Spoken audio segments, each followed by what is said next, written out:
Bonjour à tous. Donc aujourd'hui, je vais vous donner donc sixième lecture de Siziaziké, de Siziaziké certes, mais de parodie en cours. Petite chose, le fameux pouce et abonnez-vous si vous le souhaitez. Donc aujourd'hui, j'en suis à ma septième liste pour pouvoir d'autant mieux comprendre le comportement de Siziaziké. Donc dans cette liste, je vais vous donner donc des éléments, des petites vidéos qui vont vous permettre d'autant mieux comprendre les réactions, le pourquoi des réactions de Sizia Ziquet. Il faut comprendre que Ziquet, sa réactivité et son comportement sont le fait, entre guillemets, de sa façon à pouvoir traiter le stress, de la chronicité du stress qu'il a vécu au niveau de son corps et de la plasticité maladaptative et de la réaction nerveuse et hormonale au stress. Donc, les grosses lignes, si je puis dire, pour pouvoir comprendre cela, sont le thalamus, l'amygdale, l'hypophyse et les surrénales. Il faut voir que c'est la pierre angulaire qui va vous permettre d'autant mieux comprendre physiologiquement le comportement de Cysiaziké. C'est vraiment génial. Donc, la première vidéo, ça sera donc les réactions nerveuses et hormonales au stress. Je vous mettrai tout cela en description et ça va vous permettre d'autant mieux comprendre ce que nous sommes.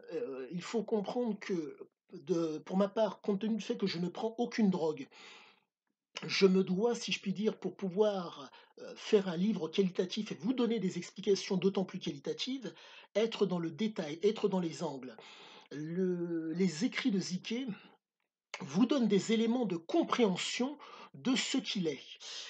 Il faut comprendre que l'homme était, si je puis dire, un émotionnel. Donc, pour résumer la chose, il avait donc un comportement ainsi que les substances en tout cas, et des prédispositions qui amenaient ce comportement. Et donc, quand vous avez des prédispositions à un trouble, plus le comportement et les substances qui vont avec, vous vous retrouvez à avoir ce comportement.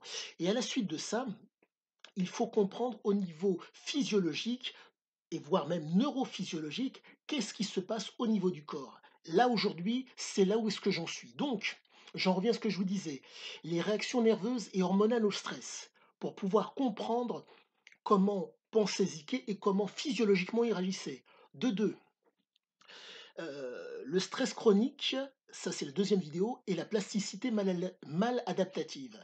Ça va vous permettre, cette vidéo que vous trouverez en description, va vous permettre de pouvoir comprendre comment Ziké réagissait par rapport au stress, comment son corps réagissait par rapport au stress. Et cette compréhension physiologique, voire neurophysiologique de Ziké, va vous permettre de comprendre nombre de réactions qu'il a eues dans ses différentes aventures. Et je dirais que, petite digression de ma part, grâce à ces compréhensions neurophysiologiques et hormonales,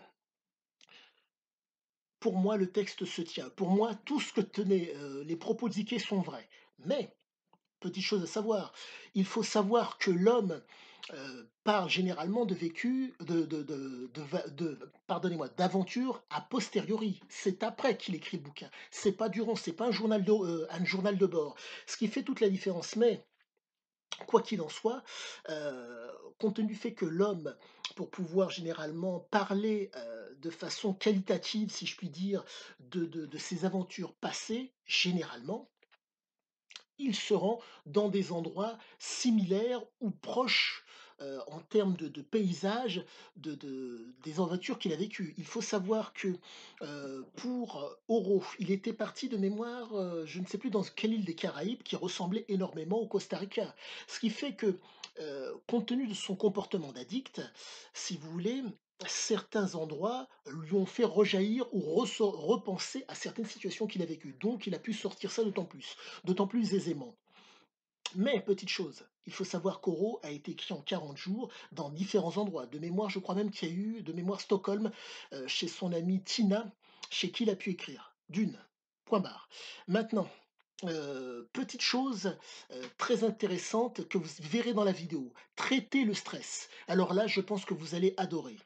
Parce que vous allez voir la façon, si je puis dire, physiologique, en tout cas, la façon dont Ziké traiter le stress par rapport à ses aventures. Rappelez-vous de ce passage qu'il y avait dans, Sarah où il explique: «Je fais en sorte de je souhaite que mes hommes soient relâchés pardon, relax, mais pas relâchés». Quand il parle de ses hommes, il parle de lui aussi. Compte tenu du fait que l'homme était sous fumette sous pour chacun de ses écrits, relax, mais pas relâché, ce qui donne la qualité des ouvrages qu'il a pu faire. Donc, traiter le stress, c'est une vidéo que vous allez, je pense, énormément apprécier. Elle vous instruira énormément sur vous-même et sur Zyké. Sur ce, je vous dis à la prochaine et si vous souhaitez vous abonner et mettre un pouce pour faire monter le référencement, allez-y. Je vous dis à bientôt.